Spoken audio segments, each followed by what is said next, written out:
رب اشرح لی صدری ویسر لی امری واحلل عقدۃ من لسانی یفقہوا قولی آمین یا رب العالمین۔ معزز طلباء و طالبات، جس موضوع پر مجھے اظہار خیال کرنے کے لیے مدعو کیا گیا ہے آج کے دور کے اعتبار سے بہت ہی اہمیت کا حامل ہے۔ اسلام کا سیاسی نظام سیرت طیبہ کی روشنی میں۔ اس موضوع کی طرف آنے سے پہلے میں چند مثالیں آپ کے سامنے صرف ایک سیرت کی نہیں بلکہ کئی سیرتوں کی رکھنا چاہتا ہوں۔ حضرت ابراہیم علیہ السلام ہیں، حضرت موسیٰ علیہ السلام ہیں، محمد الرسول اللہ ہیں صلی اللہ علیہ وسلم۔ کم از کم ان تین شخصیات کا ذکر تو میں ضرور کروں گا۔ یہ اللہ تعالیٰ کے پیغامبر ہیں اور پیغامبر ہونے کی حیثیت سے معصوم عن الخطا ہیں، یہ غلطی نہیں کرتے، پروٹیکٹڈ ہیں۔ لہٰذا نبی صلی اللہ علیہ وسلم کے بارے میں یہ بات تو بہت ہی مشہور ہے، معلوم ہے سب کو کہ آپ نے نبوت کے ظاہر ہونے سے پہلے بھی کبھی بت پرستی نہیں کی تھی۔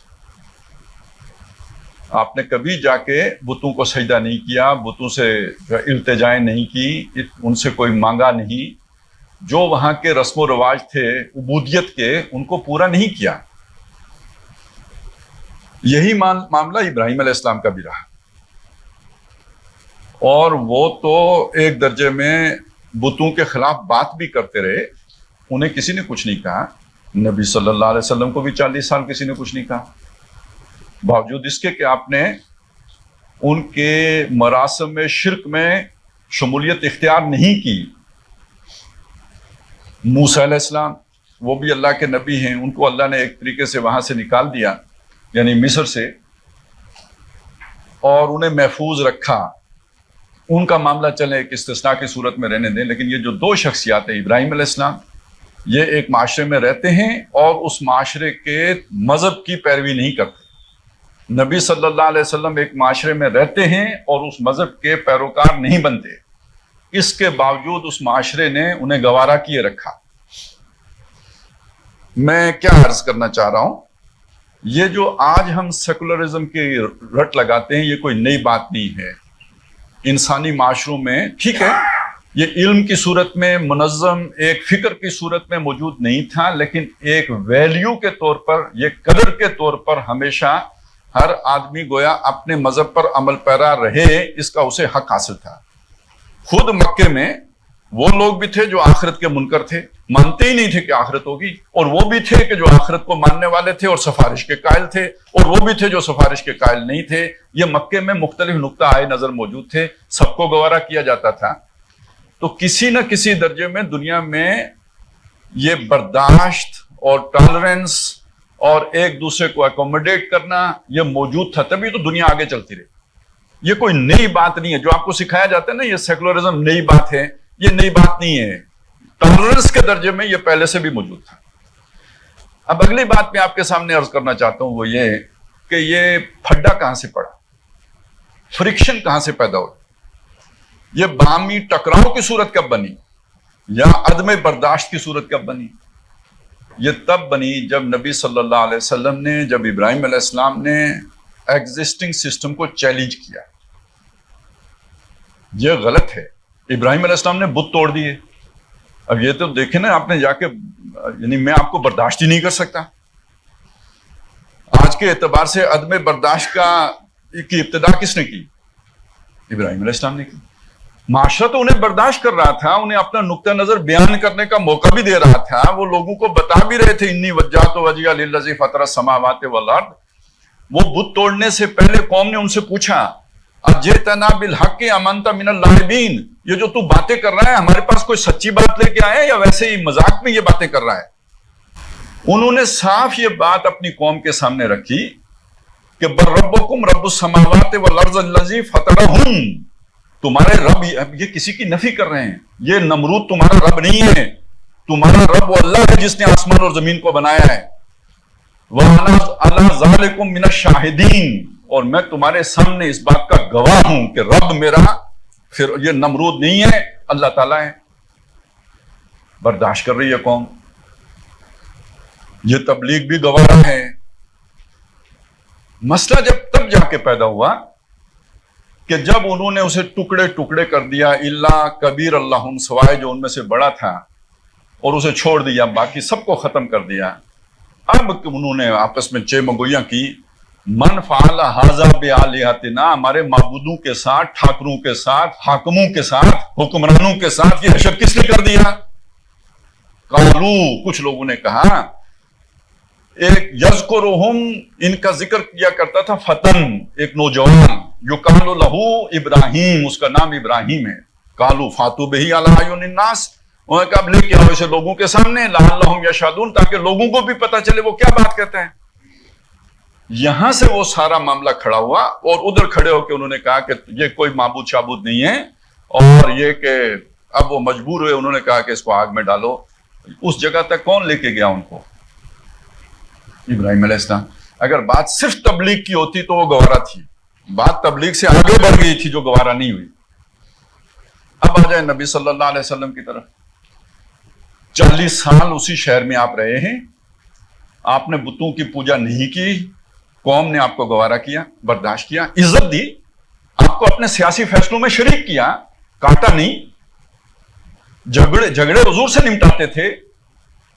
یہ سب ہوتا رہا باوجود اس کے کہ نبی صلی اللہ علیہ وسلم ان کی مذہب کے پیروکار نہیں تھے. بگڑی کب بات؟ جب آپ صلی اللہ علیہ وسلم نے، اچھا ایک بات اور بتاؤں، جب آپ نے یہ بات کہی کہ میرے پاس وحی آئی ہے اللہ کی طرف سے، اس پہ لوگوں کے ہاں چہ مگوئی ضرور ہوئی، اس پر لوگوں نے اس طرح کی باتیں ضرور کی کہ بھئی یہ مجنون ہیں، یہ کیا ہو گیا ہے، حیرت کا اظہار کیا، یعنی زبانی کلامی مخالفت ضرور کی، لیکن کوئی پرتشدد کارروائی لوگوں کی طرف سے نہیں ہوئی ہے. وہ کب ہوا؟ جب حکم آیا یا ایھا المدثر قم فانذر وربک فکبر، اے کمبل میں لپٹنے والے اٹھئے، لوگوں کو خبردار کیجئے. اور اگلا ترجمہ آپ کے ذہن میں کیا آتا ہے؟ وَرَبَّكَ فَكَبِّرْ، اپنے رب کی بڑائی بیان کیجئے. تو بیان تو پہلے سے کر رہے تھے، اپنے رب کو بڑا کیجئے. رَبَّكَ فَكَبِّرْ، جسے عربی آتی ہے وہ اس ترجمے کو سمجھے گا، کسی شے کو بڑا کرنا، کبر یکبرو، کسی شے کو بڑا کرنا. تکبیر کے معنی بڑا کرنا ہوتا ہے، بڑا کہنا نہیں ہوتا. تو ربک فکبر، اپنے رب کو بڑا کرو. سورہ بنی اسرائیل کے آخر میں آیا وکبرہ تکبیرا، اسے بڑا کرو جیسے بڑا کیا جاتا ہے. تو اب اس کا مطلب ہے کسی کو چھوٹا بھی کرنا پڑے گا.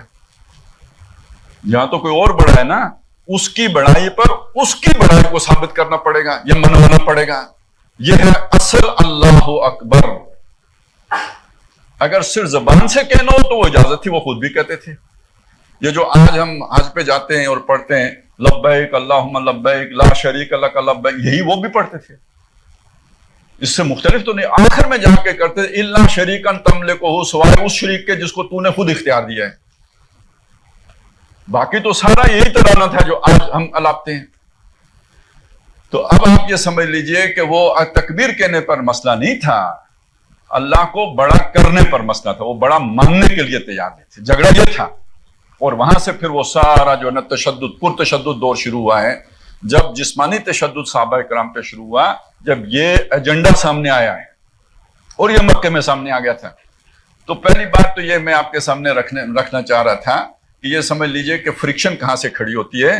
جب آپ اللہ کو بڑا کرنے کی بات کرتے ہیں اور جب آپ دوسروں کو وہ جو حاکمیت والا اختیار ہے وہ تسلیم کرنے سے انکار کر رہے ہیں، یہاں سے خرابی پیدا ہوتی ہے. اب ہم دیکھتے ہیں قرآن مجید. دیکھیے ایک مسئلہ یہ ہے ہمارے ساتھ، جو ہمارے مقابلے میں لوگ ہیں وہ یہ بات کہتے ہیں کہ یہ جو ہے نا دیندار لوگ، انہیں کوئی سمجھ نہیں ہے، بس روایت کے پابند ہیں، جو چلا آ رہا ہے، ماں باپ کے طریقے کے پیروکار ہیں. مجھے اس بات کو ماننے میں کوئی حرج محسوس نہیں ہوتی، ہمیں ماننی پڑے گی. ہم اس اللہ سے واقف ہیں جس کا تعارف ہمیں معاشرے نے کرایا ہے. ہم اس اللہ کو نہیں جانتے جس کا تعارف قرآن مجید کرا رہا ہے. آپ طالب علم ہیں، میں آپ سے گزارش کروں گا اپنے رب کو اس کے کلام سے پہچانیے. کسی فرد نے جو تعارف کرایا ہے اس سے مت وہ صحیح تعارف نہیں ہو سکتا. اللہ نے جو اپنا تعارف خود کرایا ہے اپنی کتاب میں وہ اصل تعارف ہے. اور اس تعارف میں دیکھیں وہ اپنا بہت سی باتیں ہیں، لیکن میں جو خاص طور پہ آپ کے سامنے رکھنا چاہتا ہوں اسلام کے سیاسی نظام کے اعتبار سے، کہ سیاسی نظام جہاں کہیں بھی ہو، پہلے بات یہ طے کرنی پڑتی ہے کہ یہاں حاکمیت کا اختیار کس کے پاس ہے، حاکم کون ہے. یہ جو جمہوریت کا اور بادشاہت کا پھڈا ہے وہ کیا پھڈا ہے؟ بادشاہت میں حاکم کون ہوتا ہے؟ ایک فرد. وہ مر جاتا ہے تو اس کا بیٹا بن جائے گا، یا جس کو وہ نومینیٹ کر جائے وہ اس کی جگہ لے لیتا ہے. تو یہ اتھارٹی کس کے پاس رہتی ہے؟ قانون سازی کی بادشاہ کے پاس رہتی ہے. وہ حاکم ہے. جس کے پاس قانون بنانے کا اختیار ہے وہ حاکم ہے. حکم دینے کا اختیار جو رکھتا ہے، جس کی یہ اتھارٹی ہے، وہی مقتدر اعلیٰ ہے، اور وہی حاکم ہے، وہی مقنن ہے، یعنی قانون ساز ہے. تو بادشاہی نظام میں ایک فرد ہوتا ہے، آخری اختیار اس کے پاس. مشورہ وہ بھی کرتا ہے، ایسا نہیں کہ وہ مشورہ نہیں کرتا، مشورہ وہ بھی کرتا ہے، اپنے خاندان والوں سے مشورہ کرتا ہے. فرعون نے جب فیصلہ کرنا تھا کہ موسیٰ علیہ السلام کو قتل کریں گے تو وہ اپنے درباریوں سے مشورہ کر رہا تھا کہ بھائی مجھے اجازت دو کہ میں اس کو قتل کر دوں. تو اس کا مطلب مشورہ، وہ ملکہ سبا کا ذکر آتا ہے قرآن مجید میں، مشورہ وہ بھی کرتی ہے. لیکن آخری اختیار یعنی ویٹو پاور کس کے پاس ہوتی ہے؟ بادشاہ کے پاس ہوتی ہے. اسے ہم کہتے ہیں یہ بادشاہی نظام ہے. یعنی بادشاہی نظام کا مطلب کیا ہے؟ قانون بنانے کا مطلق اختیار ایک فرد کے پاس ہے. یہ بادشاہی نظام ہوتے ہیں. جمہوری نظام میں کیا ہوتا ہے؟ فرد کے پاس نہیں ہوتا، جمہور کے پاس. عوام نہ کہنا. جمہوریت جب ہم کہتے ہیں تو جمہور کہیں تاکہ بات سمجھنے میں آسانی ہو. جمہور کے پاس، جنہیں ہم عوام کہتے ہیں، ان کے پاس ہوتا ہے. اچھا، یہ اب یہاں سے ڈسپشن کو میں نہیں، اس کو میں جو ہے نا کتابی بات کر رہا ہوں، علمی بات کر رہا ہوں. اب اس میں جو دھوکہ ہے وہ بات نہیں کر رہا. جو آپ کو لٹریری طور پر بتایا جاتا ہے کہ یہ مطلب میں وہ بیان کر رہا ہوں. اس کے اندر پھر اور کیا چکر چلتے ہیں ان کو چھوڑ دیجئے. میں صرف اصولی بات آپ کے سامنے بیان کر رہا ہوں. یوں تو بادشاہ وہ بھی گزرے ہیں جو بچہ ہے. اب بچے نے کیا بادشاہی کرنی ہے؟ اس کا مطلب ہے وہ تو آگے رکھا ہوا ہے جو شو پیس، پیچھے تو کوئی اور ہی ہے. تو میں اس کی بات نہیں کر رہا ابھی. میں صرف اصولی طور پر آپ کو سمجھا رہا ہوں کہ بادشاہی نظام کیا ہوتا ہے. جی وہ یہ ہوتے ہیں، اتھارٹی کسی ایک فرد کے پاس ہوتی ہے. اور جمہوری نظام کیا ہوتا ہے کہ یہ سمجھا جاتا ہے کہ جی قانون بنانے کا اختیار، پبلک ول، عوامی خواہش، اس کے مطابق بنے گا قانون. اب وہ پبلک ول منظم کیسے ہوگی، دیکھی کیسی جگہ، میں اس بحث میں نہیں پڑھ رہا ابھی. صرف یہ آپ کو بتا رہا ہوں کہ یہاں جمہور کو مانا جاتا ہے فائنل اتھارٹی. اچھا، اب مسئلہ کیا ہوا؟ دونوں کا جھگڑا کیا ہے؟ ایک کے نظر میں ایک فرد ہوتا ہے جو فیصلہ ساز ہوتا ہے، دوسرے کی نظر میں عوام ہوتی ہے جو فیصلہ ساز ہوتی ہے. بیچ میں ایک نظام اور آیا ہے، اور آج کل وہ پھر اس کا چرچا ہے، میں اس لیے اس کا ذکر کرنے چلا ہوں. وہ سمجھ لیجئے مجھے خطرہ ہے کہ اب ہمارے ہاں وہ نظام آنے والا ہے، بلکہ شاید پوری دنیا ہی میں آ جائے، اور وہ ہے چائنا ماڈل. یہ کیا ہے؟ یہ ون پارٹی ڈکٹیٹرشپ ہوتی ہے. وہاں پہ وہ ڈکٹیٹرشپ ایک فرد کی ہے، اصلاً وہ بھی ایک خاندان کی ہوتی ہے. یہ بنو امیہ ہے، یہ بنو عباس ہیں، وہ پورا خاندان ہوتا ہے. ان کا نمائندہ ہوتا ہے جس کو ہم بادشاہ کہہ رہے ہوتے ہیں یا خلیفہ کہہ رہے ہوتے ہیں. وہ امت کا نمائندہ نہیں ہوتا، اس خاندان کا نمائندہ ہوتا ہے. اسی طرح پرانے بھی خاندان تھے جو جن میں سے لوگ بنتے تھے بادشاہ. اب وہ خاندان سے اصل میں لے کے دی گئی تھی عوام کو.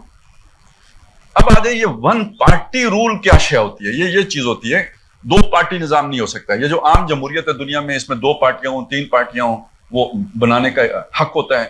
لیکن جیسے یہ کمیونزم ہے نا، اس کے اندر صرف ایک ہی پارٹی ہوتی ہے، کمیونسٹ پارٹی. اور وہ جو کمیونسٹ پارٹی ہوتی ہے اس کے کیڈرز ہوتے ہیں، میں اوپر سے لے کے نیچے تک اس کے ایک نظم ہوتا ہے. فیصلہ سازی وہ کرتے ہیں. وہ ان کا بھی ایک یوں سمجھ لیجیے جیسے دارالندوہ تھا وہاں پہ مکے میں، یا ہماری جیسے پارلیمان ہوتی ہے، لیکن یہاں حزب اختلاف بھی ہوتی ہے اور حزب اقتدار بھی ہوتی ہے. وہاں کوئی حزب اقتدار حزب اختلاف نہیں ہوتا، سب ایک ہی پارٹی ہوتی ہے، اس کے ممبرز ہوتے ہیں. تو وہ جیسے ہمارے ہاں کوئی جماعت ہوتی ہے، اس جماعت کے جیسے اپنے فیصلے ہوتے ہیں، اس کی شورا ہے، وہ اپنے لیے فیصلہ سازی کر رہی ہے. تو اسی طرح ملک کے فیصلے بھی ایک جماعت کر رہی ہوتی ہے، اور وہ جماعت ہوتی ہے کمیونسٹ پارٹی. یہی رشیا میں تھا، اور یہی جو ہے نا وہ چائنا میں ہے. دوسری پارٹی نہیں ہوتی، ایک ہی پارٹی ہوتی ہے. ہمارے ہاں بھی اس کی باتیں اکثر کی جاتی ہیں کہ چائنا کا نظام بہت اچھا نظام ہے. اور یہ حزب اختلاف جو ہوتی ہے یہ بڑی مصیبت ہوتی ہے، اور جو حزب اقتدار کو وہ چلنے ہی نہیں دیتی اور وہ ٹانگیں کھینچتی رہتی ہے اور کوئی پالیسیاں نہیں چلانے دیتی. دیکھیں نا ہمارے ملک میں سارا فساد یہ 2 پارٹی نظام کی وجہ سے ہے. تو خیر یہ میں صرف آپ کو وہ سمجھا رہا ہوں کہ یہ مختلف جو چیزیں ہوتی ہیں. تو اس میں بھی اختیار کس کے پاس ہوتا ہے جی؟ ایک پارٹی کے پاس. تو اب آپ کے سامنے حاکمیت کے 3 مظاہر آ گئے. ایک فرد اکیلا، عوام ساری، 1 پارٹی، اس کے پاس اختیار آ گیا. اب اسلام کا ان میں سے کون سا ہے؟ تو پہلی بات یہ سمجھ لیجئے ایک بھی نہیں ہے. کیوں؟ قرآن یہ بتاتا ہے کہ حاکم تو صرف اللہ ہے، وہ کسی دوسرے کی حاکمیت کو قبول ہی نہیں کرتا. اب یہ میں نے 2 باتیں آپ کے سامنے. حاکم صرف اللہ ہے، کسی دوسرے کی حاکمیت کو اسلام قبول ہی نہیں کرتا. اس کو میں آپ کے سامنے چند آیات پیش کرتا ہوں. حاکم صرف اللہ ہے. قرآن نے یہ بات کیسے کہی؟ ان الحکم الا للہ، حکم دینے کا اختیار سوائے اللہ کے کسی کے پاس نہیں. تو حاکم کون ہوا؟ اللہ ہوا. کسی دوسرے کو حاکمیت کا اختیار وہ نہیں دیتا. لا یشرک فی حکمہ احدا، وہ اپنے حکم دینے کے اختیار میں کسی دوسرے کا شرک گوارا نہیں کرتا.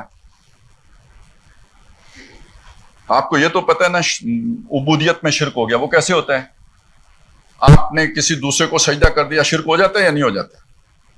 بلکہ خامخواہ کا قیام کرنے سے بھی ہو جاتا ہے، زبردستی قیام کرنے سے بھی ہو جاتا ہے، ذرا سے گردن جھکانے سے بھی علماء بتاتے ہیں جی یہ شرک ہو جاتا ہے. مجھے بھی کسی نے مولانا کہہ دیا، یار مجھے ویسے مولانا کہتے ہیں، ٹھیک ہے، جیسے کسی کو ڈاکٹر صاحب کہہ دیتے ہیں. آپ کو پتہ ہے وہ خیبر میڈیکل کالج کا پڑھا نہیں ہوتا پھر بھی ڈاکٹر کہہ دیتے ہیں، تو وہ اسی طرح ہمیں بھی مولانا کہہ دیتے ہیں.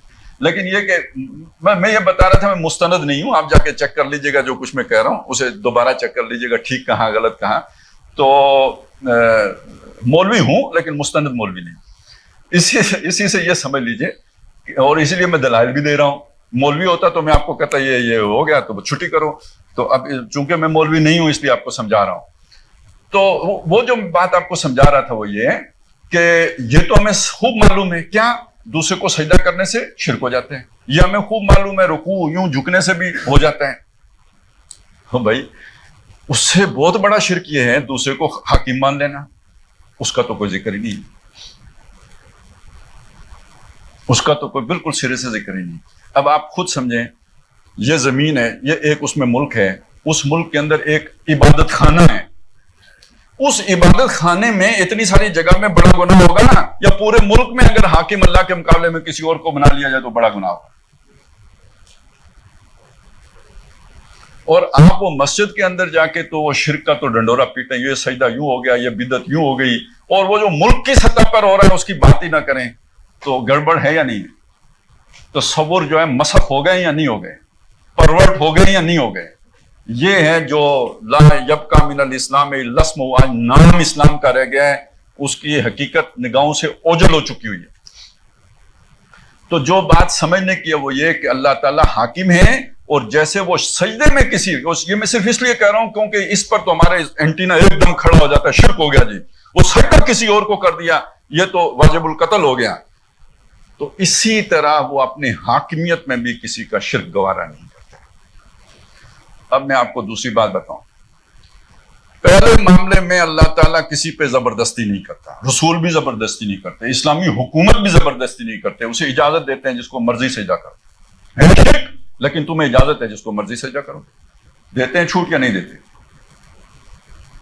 سمجھایا جائے گا، بتایا جائے گا، زبردستی کی جائے گی. کسی مشرک کو زبردستی مسلمان بنایا جائے گا، روکا جائے گا اس کو اس کے عبادت خانے میں جا کے عبادت کرنے سے، چھٹی. اب مجھے بتائیں کسی حاکم کو بھی اسلام برداشت کر سکتے ہیں؟ ابراہیم بھی ہو، نمرود بھی ہو، موسیٰ بھی ہو، فرعون بھی ہو، محمد الرسول اللہ بھی ہوں، اور قانون کسی اور کا چلے.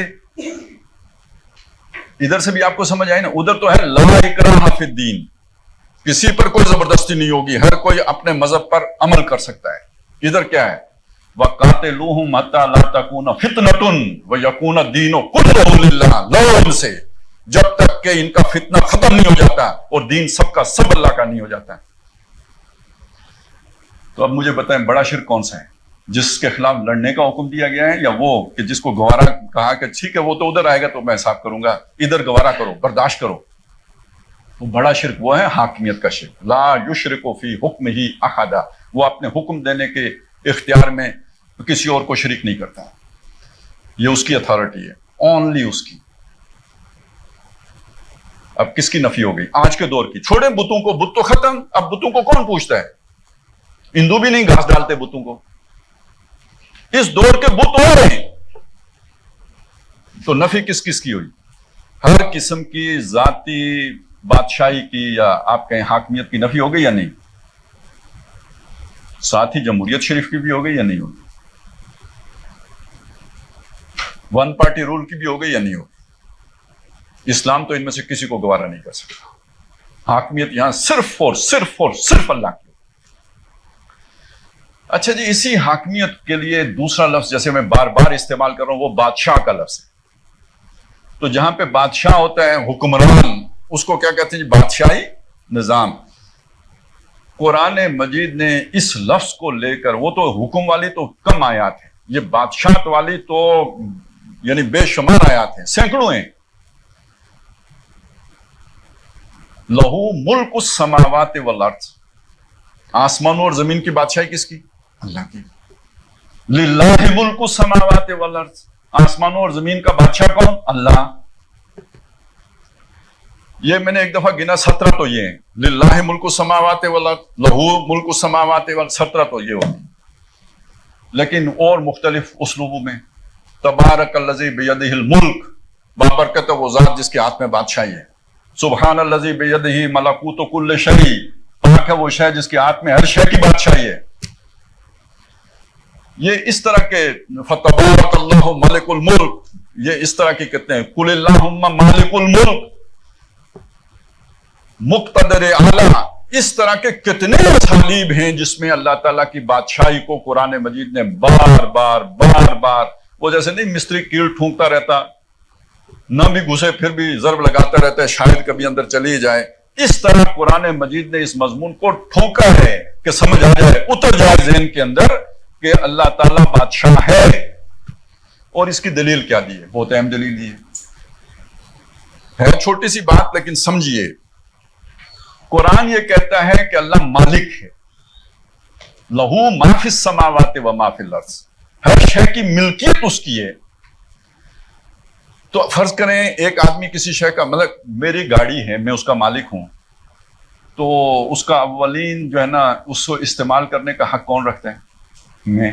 اور دوسرے کو میں تفویض کروں گا تو وہ استعمال کرے گا نا اپنی مرضی سے. تو وہ اگر کر لے گا مجھ سے چھپا کے تو یا تو چوری کرے گا یا یہ کہ وہ کوئی بددیانتی کرے گا. جب مالک میں ہوں تو اب میرا اختیار ہے کہ اسے کیسے استعمال کیا جائے گا، جیسے میں بتاؤں گا وہی استعمال کر سکتا ہے، کوئی دوسرا نہیں کر سکتا.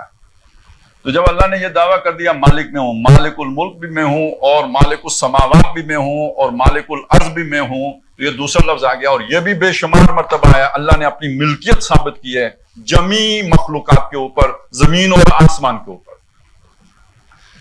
دونوں چیزوں کے لیے پھر اللہ نے یہ بتایا، میں کوئی دیکھیں نا مالک بعض اوقات آدمی قبضہ کر کے بھی بن جاتا ہے. پلاٹ کسی اور کا ہے، میں نے گنڈے اکٹھے کیے، جا کے قبضہ کر لیا، فائلوں کو پہیے لگا دیے، میرا ہو گیا. تو یہ تو قبضہ میرا ہے نا، ڈی فیکٹو وہ جو ہے نا وہ ہو گیا. لیکن ڈی جورو کون ہے اس کا مالک؟ حقیقی مالک تو وہ ہے نا جس پہ میں نے قبضہ کر رکھا ہے. تو اللہ تعالیٰ یہ بتا رہا ہے کہ ڈی فیکٹو بھی ڈی جورو بھی مالک میں ہوں. تو جب مالک وہ ہے تو اس کی وجہ بھی اس نے بتائی کہ یہ ملکیت میری کیوں ہے. یہ میں نے کسی کے پلاٹ پہ قبضہ نہیں کیا، زبردستی نہیں چھینا ہے. بنیاد یہ ہے کہ میں نے خلق کیا ہے، میں نے بنایا ہے. اب آپ کو یہ سمجھ آئے گی جو بار بار کہا جاتا ہے آسمان میں نے بنائے، زمین میں نے بنائی. تو اصل میں یہ سارا مالک ہونے کا جو دعویٰ ہے اور بادشاہ ہونے کا جو دعویٰ ہے یہ کھڑا کس بات پر ہے؟ بنایا میں نے. تو جب بنایا میں نے ہے تو میرا ملکیت کا دعویٰ بھی جائز ہے، میری بادشاہت کا دعویٰ بھی جائز ہے. یہ مضمون کتنی دفعہ قرآن مجید میں بیان ہوا ہے. یہ خلق کرنے کا، مالک ہونے کا، بادشاہ ہونے کا، یہ سب آپس میں کونیکٹڈ ہیں. اس کو ایک جگہ پہ یوں سمجھیے کہ دو الفاظ میں بیان کر دیا. سورہ اعراف میں وہاں بھی پہلے تخلیق کا ذکر ہے، 6 دنوں میں آسمان اور زمین میں. ان ربکم اللہ الذی خلق السماوات والارض، تمہارا رب وہ اللہ ہے جس نے آسمان اور زمین کو بنایا فی 6 ایام، ان 6 مراحل میں. دن میں نے ترجمہ نہیں کیا، مراحل میں. اب آپ سوچیں کیا بات کہی گئی. یہ جو بت ہیں یہ تمہارے رب نہیں ہیں، یہ جن سے تم نے امیدیں باندھی ہیں یہ تمہارا رب نہیں ہے. تمہارا رب وہ ہے جو اس سب کا خالق ہے، اور خالق ہونے کے ناطے مالک ہے، اور مالک ہونے کے ناطے حاکم ہے. وہ تمہارا رب ہے. ان ربکم اللہ الذی خلق السماوات والارض فی 6 ایام ثم استوى علی العرش، پھر وہ عرش پر متمکن ہوا. کیا مطلب یہاں پہ؟ یعنی اس کی بادشاہی اپنے ہاتھ میں ہے. عرش کس کا ہوتا ہے؟ بادشاہ کا ہوتا ہے. تو آگے جا کے جو بات کھولی وہ کیا ہے؟ الا لہ الخلق، سن لو یہ ساری اس کی مخلوق ہے. وَلَهُ الْأَمْرُ، تو حکم بھی اسی کا چلے گا. بنایا اس نے تو حکم بھی اس کا چلے گا.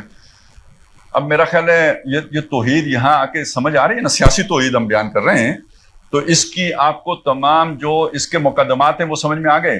جب بنایا اللہ نے تو مالک وہ، جب مالک وہ تو حاکم بھی وہ. تو حاکمیت اب بادشاہ کی ہو سکتی ہے؟ مجھے بتائیں. اور جو یہ کہیں میں حاکم ہوں. اب یہاں پہ ایک حدیث سمجھ لیجئے مسئلہ کیا ہے. جس شخص یعنی یہ جو تکبر ہے، فرمایا یہ اللہ کے کندھے کی چادر ہے، اور جس نے تکبر کیا اس نے اللہ کی چادر کھینچی. یہ چادر کھینچنا ایسے ہی ہے کسی کی بے عزتی کرنا، یعنی کسی کو ذلیل کرنا ہو تو اس کے کندھے سے چادر کھینچنا بہت ذلت کی بات ہے. عرب میں یہ سمجھا جاتا ہے. تو اللہ تعالیٰ اس کی مثال دے رہے ہیں. نبی صلی اللہ علیہ وسلم بیان کر رہے ہیں کہ یہ اللہ کی چادر کھینچنے والی بات ہے. تو یہ جو ہوتا ہے نا بادشاہ، اس کے ساتھ بڑائی کا تصور ہوتا ہے یا نہیں، بڑا ہونے کا تصور. جو وہ کہیں میں بادشاہ ہوں، اس نے تکبر اختیار کیا یا نہیں کیا، اور اس نے اللہ کی وہ چادر کھینچی یا نہیں کھینچی. اب آپ اسے سمجھ لیں، دنیا کی کوئی ریاست کسی دوسرے کا دعوی اتھارٹی قبول کرتی ہے؟ فوراً جھگڑا ہوتا ہے. ابھی ہماری پاکستان کی منتیں ہو رہی ہیں، حالانکہ پاکستان بیچارہ گیا گزرا ریاست، کہتے ہیں فیلڈ اسٹیٹ، لیکن فیلڈ اسٹیٹ کے اندر بھی اتنی جان ہوتی ہے کہ ساری دنیا آ کے کہہ رہی ہے ان سے مذاکرات کر لو. یہ TTP والوں سے طالبان بھی کہہ رہے ہیں، اب تو قطر بھی کہہ رہا ہے. قطر کے پیچھے کون ہوگا آپ سمجھ سکتے ہیں. لیکن اس کے باوجود کہ نہ بابا مذاکرات ہم نے نہیں کرنے. کوئی ریاست جس کی ریٹ چیلنج ہو، جو ریٹ چیلنج کرنے والوں کے ساتھ کبھی مذاکرات میں نہیں بیٹھتے. جب آپ مذاکرات میں بیٹھتے ہیں تو پھر بنگلہ دیش بنتا ہے، پھر اسے تسلیم کرنا پڑتا ہے. تو پھر آپ نے اپنی ریاست کی وہ حصہ اپنے سے کاٹ دینا ہوتا ہے نا. تو اللہ کاٹے گا اپنا ریاست کا حصہ اپنی ملکیت میں کسی اور کو، کسی فرعون کو، کسی نمرود کو مانے گا، تسلیم کرے گا؟ نیور. یہ ہے اللہ کی چادر کھینچنا. جس نے حاکمیت کا دعویٰ کیا اس نے اللہ کی چادر کھینچی. میرا خیال ہے سیاسی نظام کی بنیاد تو ہماری سمجھ میں پوری آ گئی. حاکمیت کس کی ہوگی؟ اللہ کی ہوگی. یہ چھوٹی سی بات ہے، یہ اقبال نے اپنے انداز میں بیان کی ہے. بات چھوٹی نہیں ہے، بہت بڑی ہے، لیکن سمجھنے کے لیے چھوٹی ہے. کوئی اتنا بڑا مسئلہ تو نہیں ہے کہ بہت کوئی پیچیدہ مسئلہ ہو. ہاں آدمی نہ سمجھنا چاہے تو پھر آپ جو ہے نا اللہ تعالیٰ کے خود بھی اسے کہے تو وہ نہیں مانے گا. وہ کہے گا یہ آواز کسی مشین سے پیدا کی گئی ہے، اللہ کی آواز نہیں ہے. اور خود اللہ اس کے سامنے آ جائے تو بندہ بے ہوش ہو جائے گا. تو بے ہوش ہو جائے گا تو کہے گا مجھے تو سمجھ ہی نہیں ہے اللہ نے کیا کہا. فرشتوں کو بھی نہیں سمجھ آتی، اللہ کا جلال ہی اتنا ہوتا ہے. تو یہ ہے مسئلہ کہ بھائی یہ چیز بہت آسانی سے سمجھ میں آ سکتی ہے اگر نیت خراب نہ ہو، اور نیت خراب ہو تو معجزے سے بھی سمجھ میں نہیں آتی. اور ہمارے بہت سے بزرگوں کو سمجھ نہیں آتی. ایک ایسے ہی وہ تعبیر کی غلطی والے تھے. یہ تعبیری کی جو ہے نا وہ جو 4 بنیادی اصطلاحوں کا خلاصہ ہے جو میں نے آپ کے سامنے عرض کیا. ان اصطلاحوں کو چھوڑ کر نہ میں نے دین کی اصطلاح استعمال کی، نہ رب کی اصطلاح استعمال کی، نہ الہ کی جو ہے نا اس کو چھوڑ کے میں نے آپ کے سامنے وہی بات رکھی ہے. تو ایک تعبیر کی غلطی والے صاحب تھے، ان کے ساتھ گفتگو ہوئی تو کہنے لگے کہ جی یہ جو حاکمیت کا تصور ہے یہ خواہ ہے، اس کی کوئی ریاست کے اندر گنجائش نہیں. وہ جیسے مطلب بندہ دوسرے کو باتوں سے جو ہے نا مرعوب کرتا ہے. تو ہم نے کہا ٹھیک ہے. تھوڑی دیر کے بعد انہوں نے کہا اصل میں ظلم کے خلاف آواز اٹھانی چاہیے. جی مجھے دل میں بڑی خوشی ہوئی کہ اب آئے، اتھے ہی آئے جہاں پہ آنا چاہیے تھا، کیونکہ ان شرک لظلم عظیم، سب سے بڑا تو ظلم شرک ہے. تو ظلم کے خلاف آواز اٹھانی چاہیے. میں نے کہا جی بالکل ظلم کا تعین کیسے ہوگا؟ یہ ظلم ہے. ایک بندہ دوسرے پہ جو کچھ کر رہا ہوتا ہے وہ سمجھتا ہے میں تو عدل کر رہا ہوں، دوسرا سمجھ رہا ہوتا ہے میں ظلم، میرے اوپر ظلم ہو رہا ہے. تو یہ حقوق و فرائض کا تعین کون کرے گا؟ کیونکہ جب تک حقوق و فرائض کا تعین نہیں ہوگا اس وقت تک تو ظلم کو ڈیفائن ہی نہیں کیا جا سکتا. کہنے لگے یہ اللہ کے سوا کسی کے پاس حق نہیں ہے کہ وہ ظلم اور یہ حقوق و فرائض کا تعین کر سکے. میں نے کہا جی آج کی بحث اتنے ہی ختم، آئندہ جب گفتگو کریں گے تو یہاں سے آگے چلیں گے. جب آپ نے یہ طے کر لیا کہ حقوق اور فرائض کو ڈٹرمن کرنے کا اختیار اللہ ہی کے پاس ہے، اس کے سوا کسی کے پاس نہیں ہے، تو آپ نے در حقیقت یہ بات تسلیم کر لی جو ابھی آپ کے سامنے میں نے ساری رکھی. یہی تو سارا جھگڑا ہے کہ یہ اختیار لوگوں کے پاس نہیں ہے کہ وہ طے کریں کہ کس کو کیا حقوق حاصل ہوتے ہیں اور کہاں اس کا استحقاق مجروح ہو جاتا ہے.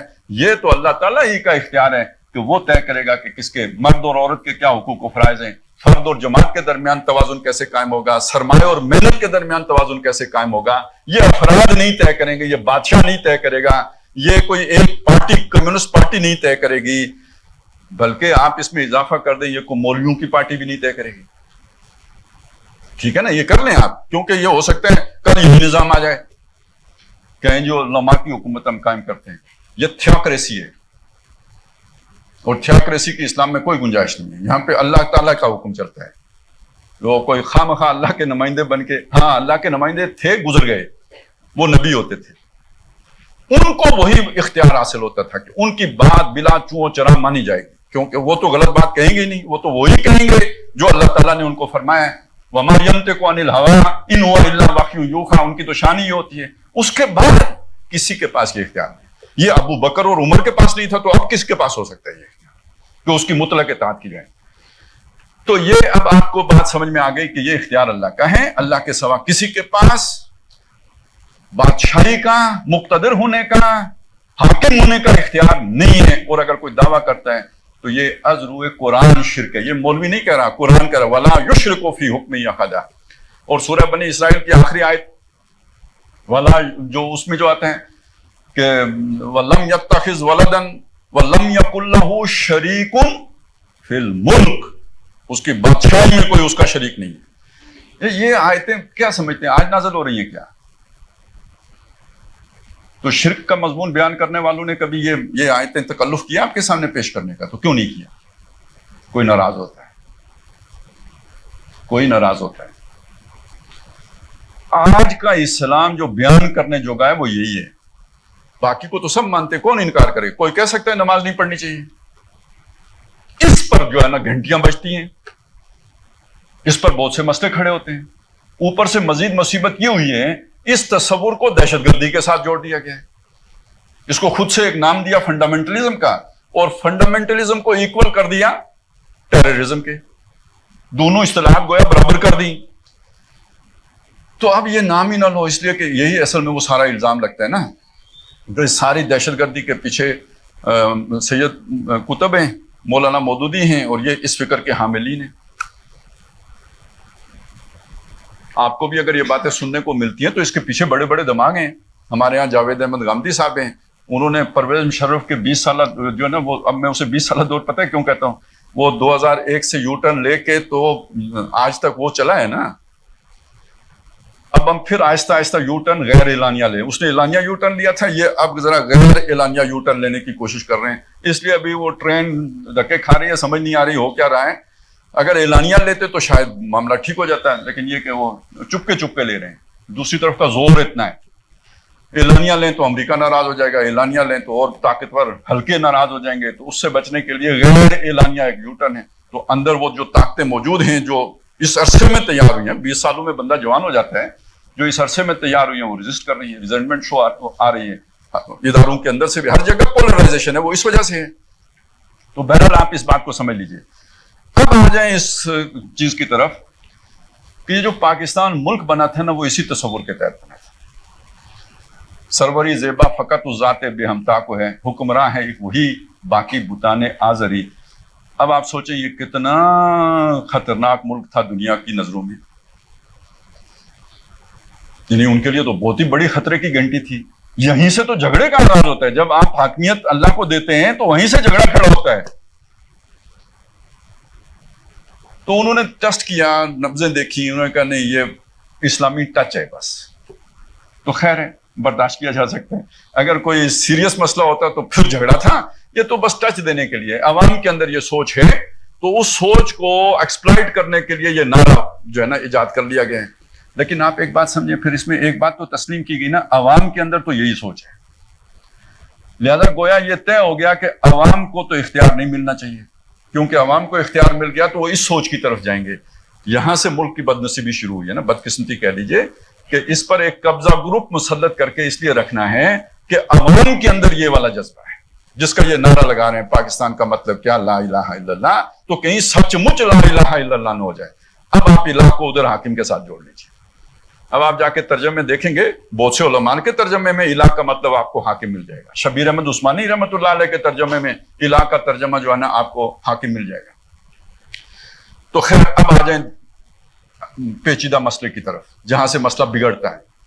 مسئلہ بگڑتا یہ ہے کہ جی یہ حاکمیت اللہ کی تو چلیں ہم مان لیں، یہ زمین پر روح عمل کیسے آئے گی؟ بھائی ایک بادشاہ ہوتا ہے، وہ موجود ہوتا ہے ادھر لوگوں کے درمیان، وہ حکم دے رہا ہوتا ہے، نظر آ رہا ہوتا ہے.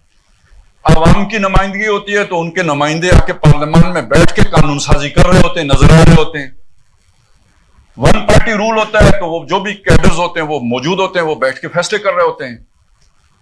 یہ بالکل ویسی بات ہے کہ جو پرانے آلیہ ہوتے تھے نا، بت، تو وہ تو بت خانے میں رکھے ہوتے تھے. جب آپ کہتے تھے اللہ کی عبادت کرو تو لوگ کہتے تھے وہ ہے کہاں، یہ تو سامنے ہے، وہ تو کہیں دکھائی ہی نہیں دیتا. خوگرے پیکرے محسوس تھی انسان کی نظر، پھر کوئی ان دیکھے خدا کو مانتا کیوں کر.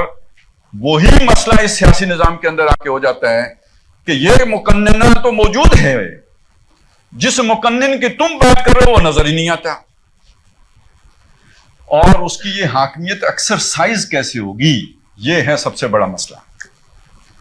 اب اگر فرض کریں کوئی بادشاہ ہی اٹھ کے یہ کہتا ہے کہ میں خلیفہ ہوں، میں خلیفہ ہوں یعنی اللہ کا نائب ہوں،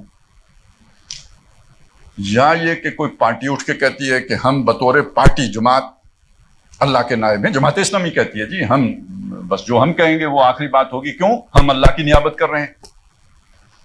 یا کوئی علماء کی پارٹی کھڑے ہو کے یہ بات کہی، آپ کو کیا لگتا ہے یہ ان کا اختیار ہے کسی فرد کا یا کسی جماعت کا؟ نہیں، یہ اختیار اس کا ہو سکتا ہے جس کو اللہ نے خود بھیجا ہو. اس کو آپ ایک مثال سے سمجھیں. گویا حاکم جیسے برطانیہ میں بیٹھا ہوتا تھا، ملکہ برطانیہ حاکم تھی، ہندوستان میں اس کی حکمرانی جاری تھی، لیکن وہ یہاں خود تو نہیں آتی تھی. کیا کرتی تھی؟ وائسرائے کو بھیجتی تھی، تو وائسرائے اس کے بیاف پہ یہاں پہ حکمرانی کیا کرتا تھا. ایسا ہی ہے نا. اب جو ہمارا حاکم ہے جس کو ابھی تک ہم نے سمجھا وہ بیٹھا ہوا ہے، بے شک یہاں بھی ہو، نظر نہیں آتا، میرے آپ کے ارد گرد ہو، دکھائی تو نہیں دیتا، وہ ہم سے پردے میں ہے. تو اب اس کی حاکمیت ایکسرسائز کیسے ہوتی تھی؟ وہ اپنا ایک نمائندہ ظاہری بھیجتا تھا جو اس کا رسول کہلاتا تھا. اللہ یستفی من الملائکۃ رسلا ومن الناس، اللہ چن لیتا ہے رسول فرشتوں میں سے بھی لوگوں میں سے بھی. وہ اپنا حکم فرشتے کو دیتا تھا، فرشتہ رسول کے پاس، انسان رسول کے پاس لے کے آتا تھا، وہ اس کے حکم کو نافذ کرتا تھا. یہ نظام چلتا رہا. جو بہت بڑا فرق پڑا وہ آ کے پڑا نبی صلی اللہ علیہ وسلم کے بعد کے ادوار. اب وہ نبوت کا سلسلہ منقطع ہو گیا، اب کوئی نبی نہیں آئے گا، لا نبی یا بعدی، میرے بعد کوئی نبی نہیں. اب خلافت تو ہے تو کیسے چلے گی؟ نیابت تو وائسرنسی کرنی ہے. خلافت کا لفظ سے ہو سکتا ہے کسی کو چڑ ہو جائے تو چلیں وائسرنسی کا لفظ لے لیتے. وائسرنسی، اللہ کی وائسرنسی زمین کے اوپر کیسے قائم ہوگی؟ اب اللہ نے جو خلیفہ بھیجا کرتا تھا وہ اب نہیں بھیجے گا. اس کا حل ہے جو میں نے آیت آپ کے سامنے عرض کی تھی، اس میں پیش ہوا ہے. وعد اللہ الذین آمنوا منکم وعملوا الصالحات، اللہ نے وعدہ کیا ہے تم میں سے ان لوگوں سے جو ایمان لائیں اور نیک اعمال کریں. لَيَسْتَخْلِفَنَّهُمْ، ان سب کو خلافت عطا کرے گا، كَمَا اسْتَخْلَفَ الَّذِينَ مِن قَبْلِهِمْ، جیسے پہلے والوں کو عطا کی. مطلب کیا ہوا؟ مطلب یہ ہوا کہ پہلے خلافت انفرادی ہوتی تھی، اب خلافت اجتماعی ہوگی. دوسرا مطلب کیا ہوا کہ پہلے اللہ تعالیٰ کی طرف سے ایک شخص اس کی نمائندگی کرنے کے لیے آتا تھا، اب اللہ نے اس نمائندگی کے لیے ایک پوری امت کو چن لیا ہے. وَكَذَلِكَ جَعَلْنَاكُمْ أُمَّةً وَسَطًا لِتَكُونُوا شُهَدَاءَ عَلَى النَّاسِ وَيَكُونَ الرَّسُولُ عَلَيْكُمْ شَهِيدًا.